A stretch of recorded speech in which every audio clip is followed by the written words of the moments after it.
Today, and the reason we are going on strike is because the Social Health Authority, in collusion with the cartel from the ministry and the Kenya Medical Practitioners and Dentist Council, have seen it fit to go against the tenets of the universal health coverage. They are denying illegally our facilities, our private facilities, 1,200 from being contracted and empaneled by the Social Health Authority. Number two,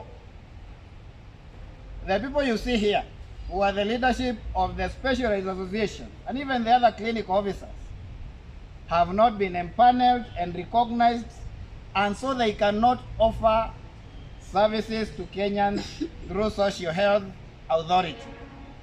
Clinic officers are outside Social Health Authority. There is no Kenyan that we can be able to see and they benefit from Social Health Authority, and especially keeping in mind that more than 90% of Kenyans, we are the first people that see them wherever you go, whether in private mission or in public.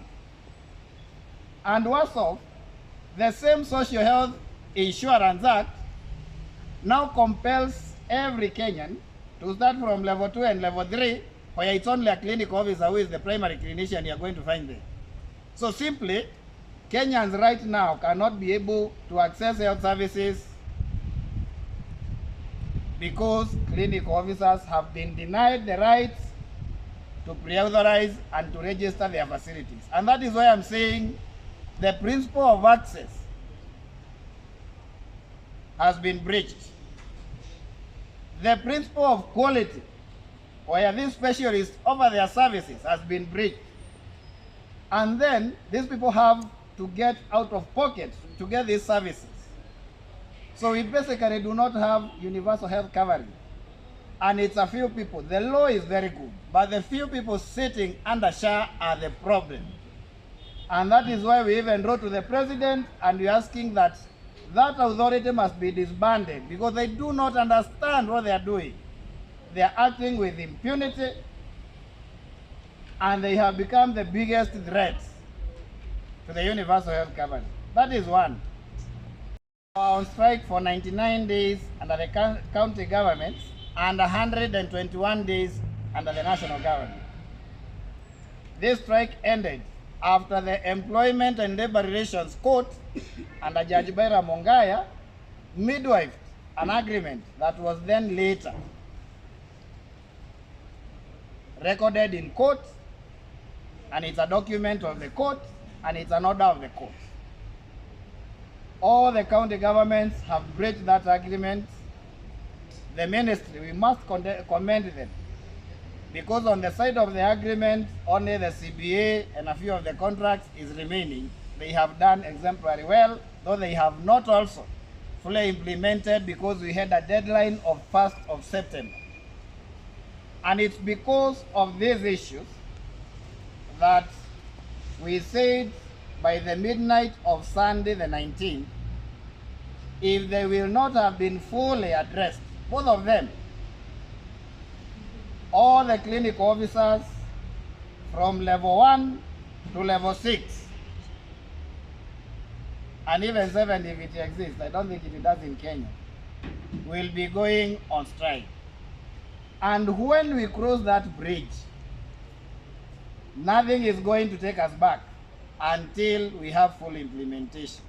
We give 14 days so that we can give them enough time, so that if they have goodwill, then they can be able to resolve these things. Allow me to invite a few people so that they can also put this into context, being that there are people who feel where the shoe pinches most when it comes. Because have been mentioned in many instances that probably clinical officers are not well qualified to offer health services in this country, and the switch even a point some people think that the training of clinical officers should be stopped.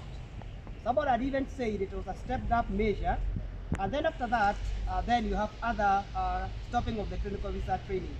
Now I want to say this, and most of us are from the rurals.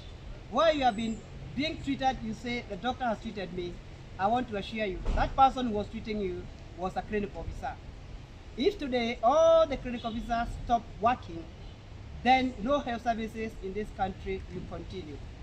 The training of clinical officers start from the basics, that is the diploma, because that's the earliest program that started in this country, even before the training of the doctors. And then we have the degree, bachelor's, master's, and even PhD. And then you have the higher diploma specialties. They are the one who complement the consultants in the rurals where they are not available. And if we stop training these people, then the achieving of the healthcare coverage will be zero.